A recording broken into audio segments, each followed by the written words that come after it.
Warga Patisi TV.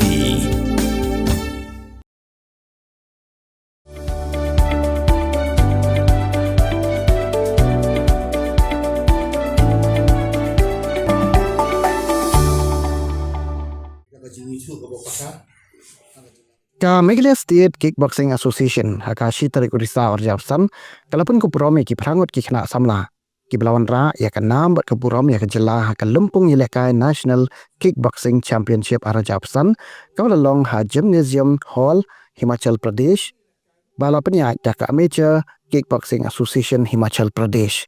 ki samla ki blayok khur ya ki tak maksiar ki long u Derek di Nongrum u Adriel Gordon Rani u Rishan Skam Dipon bat u Eric Harsati kat baka Emiliana Susngi bat ka Barkis Nongklau kilayok khor ya tak marupa bat u Oriksan Marbanyang u Shongkun di Khongwar kilayok khor ya kat tak marnong ya kini ki prangot lapun ku buram ha jingalang belalong ha Hotel Assembly Khnai Lat Shillong ha ka jingaran lang u Working President ka Meghalaya State Kickboxing Association u ba Lorenzo P. Warjeri u try ka Hotel Assembly u Vikash Gupta ki coach bat ki kmi pa jong ki khana ilaka kickboxing ya kasam kalau jangan jinggot juga pat kunjur langsung nak yang sah no dan ini balong nong lamti provinsi no wala day di jumlah semangat yang tipat mengkaji konsumlah mo ba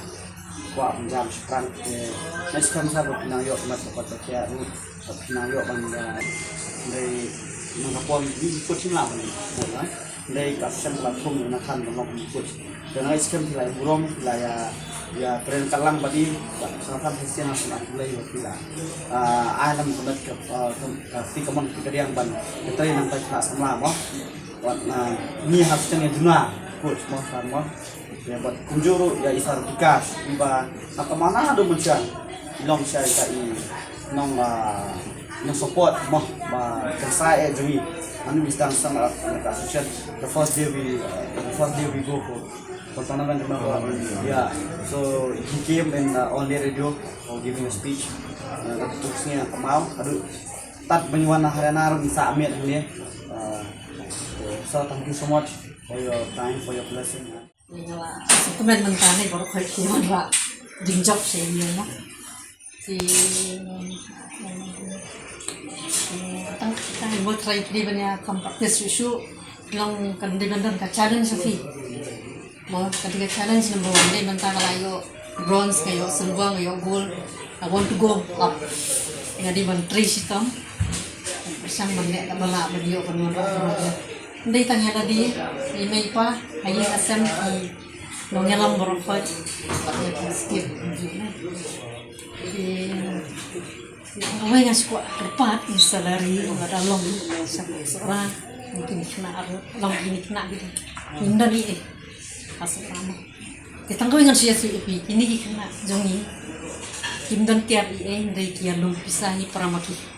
hab eti di gloves hab eti sehingga eti siap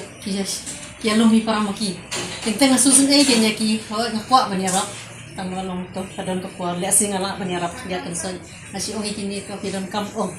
ada idola ini kita pang banyarap iki mon ni kwa ni ki suka manura itu sejak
Hello everyone, this is Dr. Madan Kumar, working as an associate professor in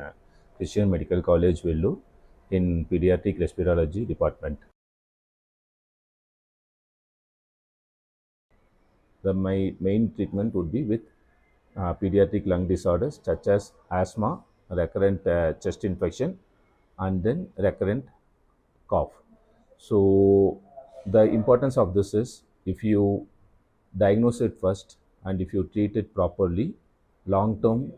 the child will have a normal life. If you are not going to treat the child properly, what happens is the quality of life of the child decreases. That is manifested like not studying properly, not playing properly, and not behaving properly. So when we try to treat these things, the respiratory infections properly, most of the times they get better and have a good quality of life. So I am here to screen the children who have respiratory problem. I will be available in Dr. H. Gordon's Robert Hospital from October 1 to October 15 between 10 to 1 p.m. Thank you.